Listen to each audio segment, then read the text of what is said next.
দেশ জুড়ে ফের বাড়ল পেট্রোল ও ডিজেলের দাম। মাত্র 5 দিনের ব্যবধানে জ্বালানির এই নতুন মূল্যবৃদ্ধিতে কার্যত চাপে পড়েছে সাধারণ মানুষ। দেশের বিভিন্ন মহানগরের মধ্যে কলকাতাতেই সবচেয়ে বেশি দাম বেড়েছে বলে জানা গিয়েছে। নতুন মূল্য অনুযায়ী কলকাতায় পেট্রোলের দাম লিটার প্রতি বেড়েছে 96 পয়সা। ফলে শহরের বর্তমানে প্রতি লিটার পেট্রোলের দাম দাঁড়িয়েছে 109 টাকা 70 পয়সা। একই সঙ্গে ডিজেলের দাম বেড়েছে 94 পয়সা। নতুন দামে কলকাতায় প্রতি লিটার ডিজেলের মূল্য হয়েছে 96 টাকা 7 পয়সা। হঠাৎ এই মূল্যবৃদ্ধির জেরে সমস্যায় পড়েছে নিত্যযাত্রীরা। পাশাপাশি পরিবহন ব্যবসার সঙ্গে যুক্ত ব্যক্তিরাও বাড়তি খরচ নিয়ে উদ্বেগ প্রকাশ করেছে। বিশেষজ্ঞদের আশঙ্কা, জ্বালানির দাম বৃদ্ধির সরাসরি প্রভাব পড়তে পারে নিত্য প্রয়োজনীয় পণ্যের বাজারে।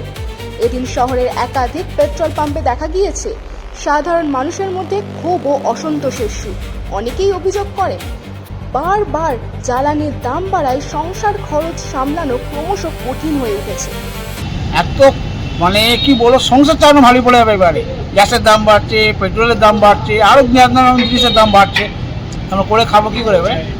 আমরা তো কোনো চাকরি করছি না, ছোটোখাটো আমরা ব্যবসা করি, ছোটোখাটো করি। এবার এখন এই যে অনলাইনে ব্যবসা নেই, হলো অনলাইনে গাড়ি চালাচ্ছি। এগমেজ গার্মেন্টসের ব্যবসা, আমার এগমেজ গার্মেন্টসের ব্যবসা নেই। যাচ্ছি বসে বসে খরচা নিয়ে আমি চলে আসছি। কী করবো? অনলাইনে গাড়ি চালাচ্ছি, তাও যদি কোনো কারণে একটু যদি 19-20 হয়ে থাকে, তাহলে এবার পুলিশকে তখন পয়সা দিতে হবে।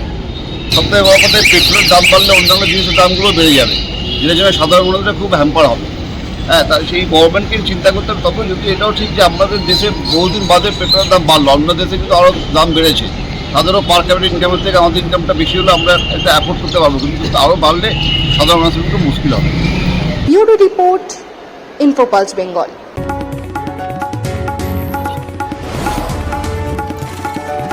আপনারা